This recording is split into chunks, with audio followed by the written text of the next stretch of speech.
Well, to tell you the truth, I'm not up on mullein that much, although I grow it on my property. I've got probably, my wife says that weed is going to take over. So, yeah, I know that it's used as a form of tobacco.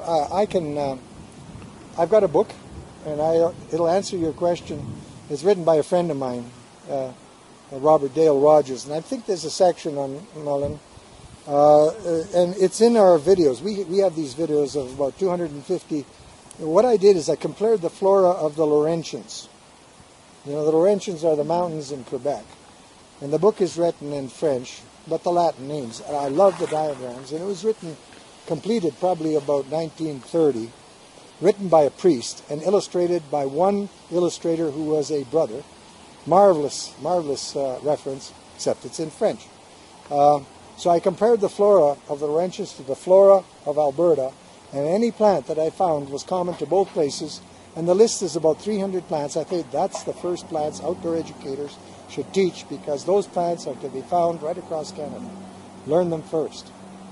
And when I insist that my instructor trainees must first watch those videos, and the videos, there's 240 plants actually, and there is a video that comes after that, and it flashes the plant on at 2.5-second intervals for adults and at 10-second intervals for school children. When you can name those 250 plants as they flash on, that's 10 minutes. In 10 minutes you've named them flawlessly. Then come to me and we'll start talking plants. Wow. You start off with that, and you can do that in the middle of winter. If you followed me around and I'm saying here's the plant here and plant every plant course that I could offer in the field, it would take 3-4 years to achieve that. And you can do that blitz. They've proven to me that within a week, if they blitz it, they know 250 plants.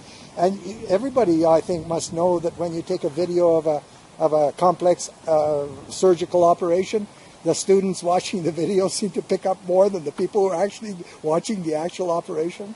Well, I think that phenomenon takes place because, you've heard of the Tucker man from Australia, the guy that goes around talking to all the Aboriginal people about their plants.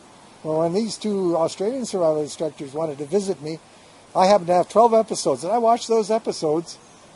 I didn't tell them, but they were sure I must have been a while in Australia because I was so conversant with all the plants that I saw the Tucker man talking about. You know, and I picked that up. If you want to, you pick it up so effortlessly, so you start with that. But we have this book, and Robert Dale Rogers, he's got some kind of a herbal degree. There's only about 50 people in the world that have that degree.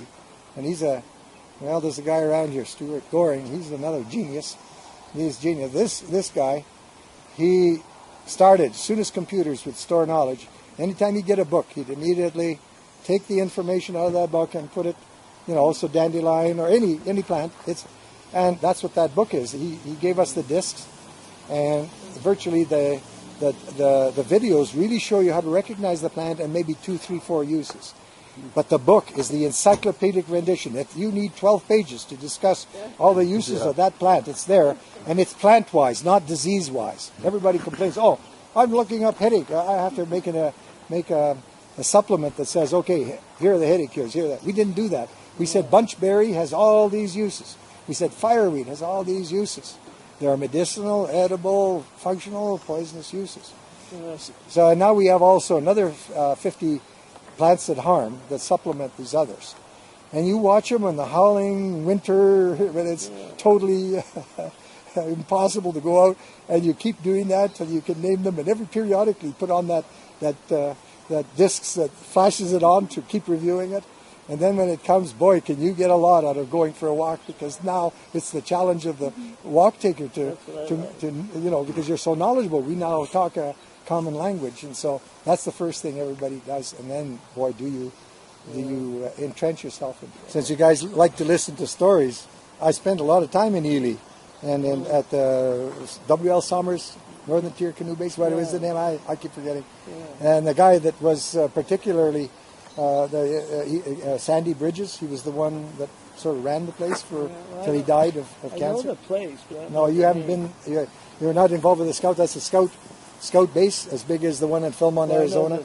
I've never been to that Scout base. Ah, okay. Well, some outward bound spots. Oh, okay. Well, since the topic has come up, I might as well cover it there. I've tried most of that. Ely, you can walk from Ely, more or less, and find yourself in Canada.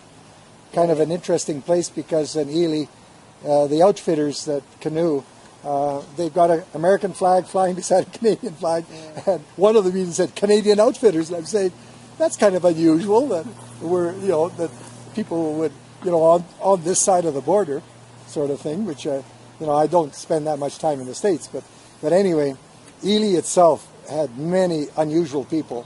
And there's Sandy Bridges. He wrote a very good book on camping. It's called Ukpik. He wrote, if you look for his name, you'll see in the scouting movement, he contributed articles all over, but he died of cancer, surprisingly young. Now, a special friend of Sandy Bridges was a guy named Lars Falt, who was head of the survival training programs of the Swedish Army. And when Lars got to know me, he said to Sandy, he said, "The King of Sweden will pay my ticket. You send for Morris." So the three of us. So he, I don't know, half a dozen times, and then I was hired to teach the guides because in the scouting movement, you take enough, and then you come back and you almost starve to death, and just for the experience, you guide for them. And when you go there in the winter, the Grumman canoes that they like, which we ate, are stacked up in a pile as high as you can reach from here to that vehicle, it was an industrial setup for processing. They had two bases in Canada, one on Lake Winnipeg at Bessette and there's Scouts of America, own land in Canada. They fly with airplanes. There's hundreds of people going. This is supposed to be a wilderness, and it is in a way. And on and on. And there's this guy. He's a renowned photographer. He's a multimillionaire because he takes pictures for National Geographic. There's a guy there, Meach, who wrote all kinds of books on the study of wolves. And the Rio Estado, the Institute is there. There's a guy that builds the most exquisite canvas canoes in the world. There is this guy that wrote a book on sharpening, John Jaranovich. You see him shaving with his double-bitted axe. Oh, I've met that guy before. Is he still alive? I've seen him. Seen him before when I was a kid. Well, anyway, on and on. I'm meeting all these characters. That's many years ago. And I found that the military have a very close relationship, as far as I'm concerned, with the Scouts, because I was teaching military, I was teaching Scouts, I was teaching guides, I was teaching Scout leaders, and on and on and on. Right in tick country, and I never had a tick in my life. And I'm photocopying there, and I look, what are these two spots? And there's ticks crawling across my photocopier. And after a while I say, how do you deal with these ticks? There's ticks right here. Oh, just tie off your pad legs. I hardly had a tick after that, but I was just covered with ticks until those little tiny ones that give you Lyme disease. Of all I know, I got a Lyme disease. But anyway, I said, isn't this poison ivy country? And I asked, and it took I asked for quite a while. Finally, the guy says, oh yeah, and he walks around and says, here it is. It's everywhere on the face. But only he seemed to know that. All the paths were so distinct, no one else seemed to know or care, and on and on. So quite often I would land in Winnipeg, and they'd pick me up and drive. 8-10 hours of driving to get to the base. And even, you're not too far from the American border, so it's about a 2-hour drive or so from Thunder Bay to Ely. The situation, I just arrived in the winter, and right behind me comes a Fish and Wildlife officer with a roadkill. And they had a kind of arrangement that generally the Fish and Wildlife would stop first at the scout people to see if they wanted it. And of course there's a teaching moment of skinning and processing and so on. And when I once toured Minnesota, to Bemidji and ended up at Lake Placid, and the book said in Minnesota there's 250,000 deer killed on the highway every year. This is 1970. And 250,000 deer are killed. Anyway, they come in and they all turn to me and say, oh, you're a Canadian, you know how to process a deer. Well, I have processed deer, but so long ago. There's not really, it's not really but what I got to save face and go for it. So in my memory, you make these cuts and so on, and you do this, and as far as they were concerned, it was flawless. Well, anyway, the guts are left. What do you do with the guts? Oh, let's put it here. Let's take it out on the ice. They pointed like there was this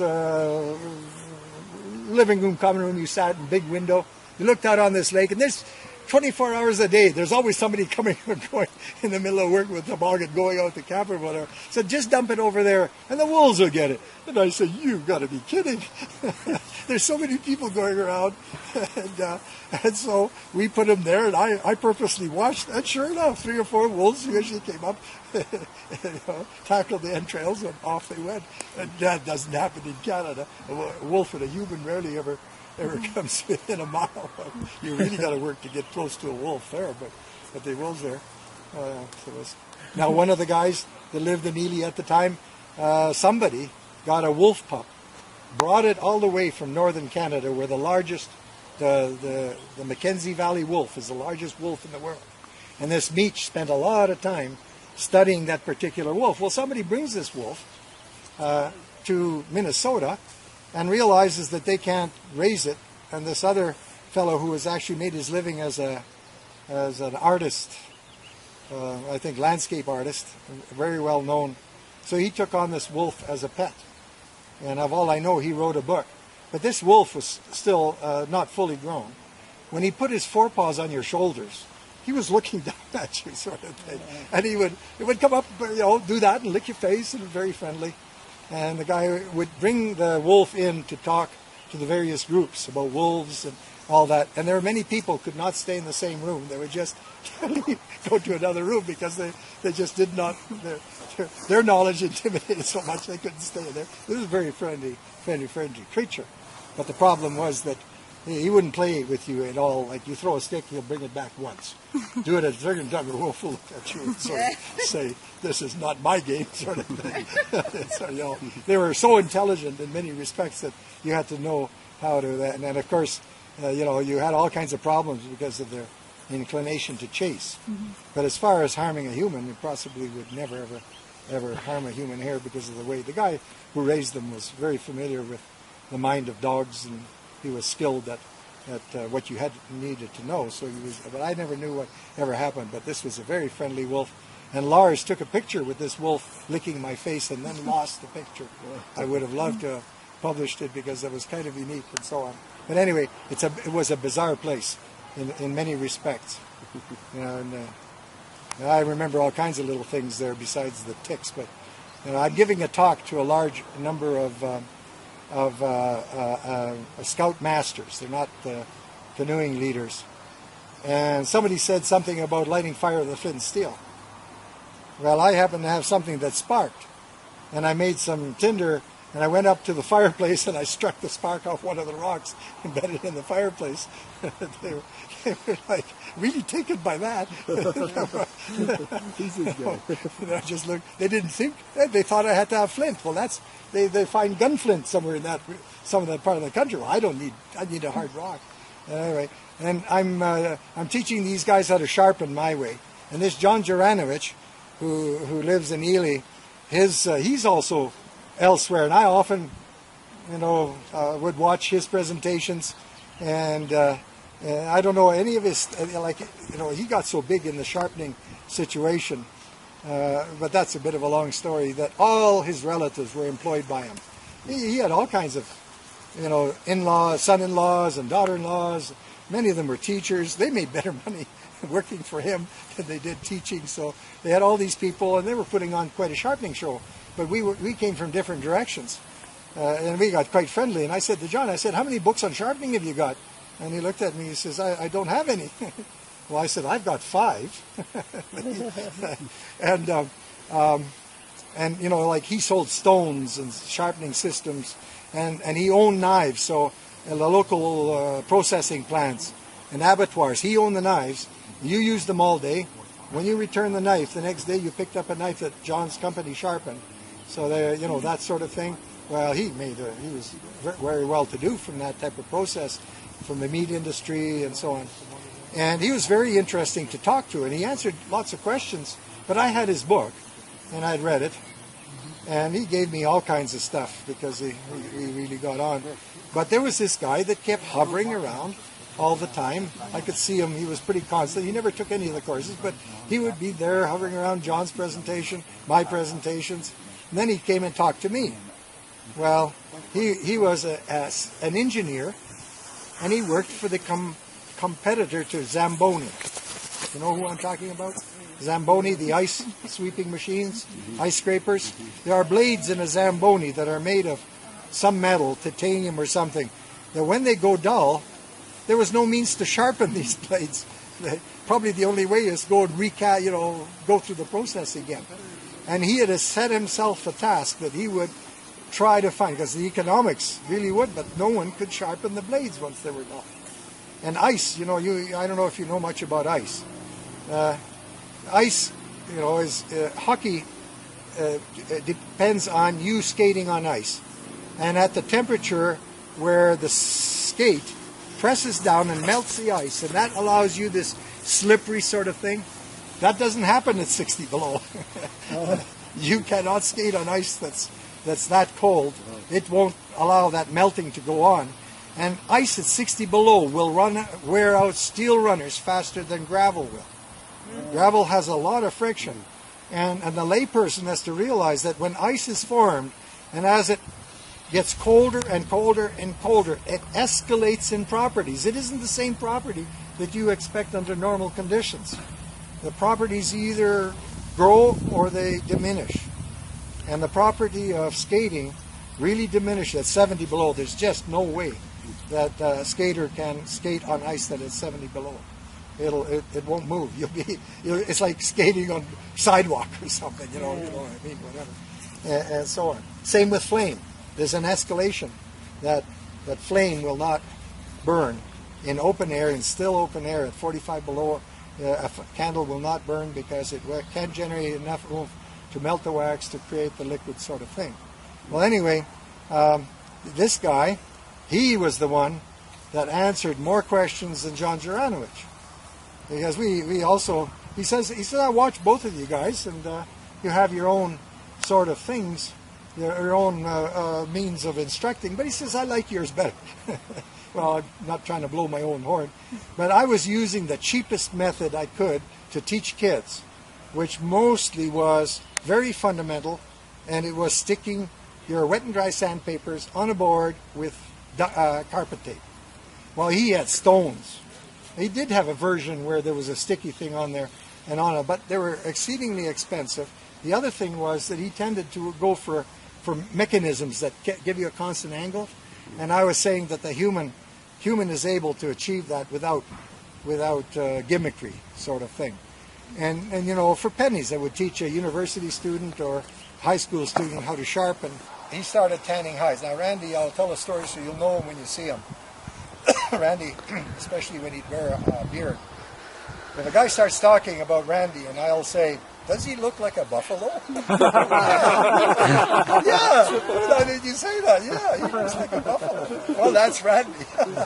Does he have a beard then? Well, Randy, he's a buffalo hide specialist. He'll tan you a buffalo hide, with the hair on. They're very expensive. Well, he heard this. The museum was looking for somebody that would tan 45 elk hides, and they need it as soon as possible. Well, native people will tan a hide now and again. They want about $1,000 a hide these days because that's how labor intensive all that is. Randy shows up and says, I'll do it. Now, he already had been running courses. And he started tanning these hides, and then there's a hue and cry about the native people say, that's our culture. We should be doing that. And the museum people, yeah, but we want it probably by this time next year, not 5 years from now. We want it as soon as possible. Well, what was it? Randy tanned 45 elk hides in 45 days, something like that. Wow. Enormous amount of elk hides. And he tanned them. When he tanned them, of course, he has this propensity to pick do things. And if you do one thing and it's not an improvement, do another. And if it's an improvement, keep building on that. So that native people just were left behind in the dust because he had to use the Aboriginal techniques. Well, the Aboriginal people, they use fleecing. They don't use brains anymore. Well, he had to use brains, they had to work it, and he had to understand all what's going on with the breakdown of the glues and all that. And he should have written a chapter in bushcraft that I wrote. And I wrote bushcraft. To my horror, the cover was printed 2 years before the book was published. To my horror, it says important animals in the back. And I've got to say something about important animals. Well, so I chose the moose and the rabbit. And of course, up to that point, soon as possible, when I met Randy, I tanned a moose hide right away because you shouldn't write a chapter on how to tan moose hides without having tanned one at least. I know a lot of native people. I have the good fortune that I relate very well. I was brought up near an Indian reserve, and as a government worker for the Department of Natural Resources, I worked with native people because they hired a lot of native people, and our paths would cross. I was a probation officer for delinquents for years, and I got to know native people, and then outdoor ed. A lot of the reserve schools, I work at them. So native people know that I understand them, and so on. And especially when I was a welfare officer, I would meet these ancient native people who couldn't even speak English. I had to use a granddaughter or somebody as an interpreter. And I knew how old they were, and I talked to them.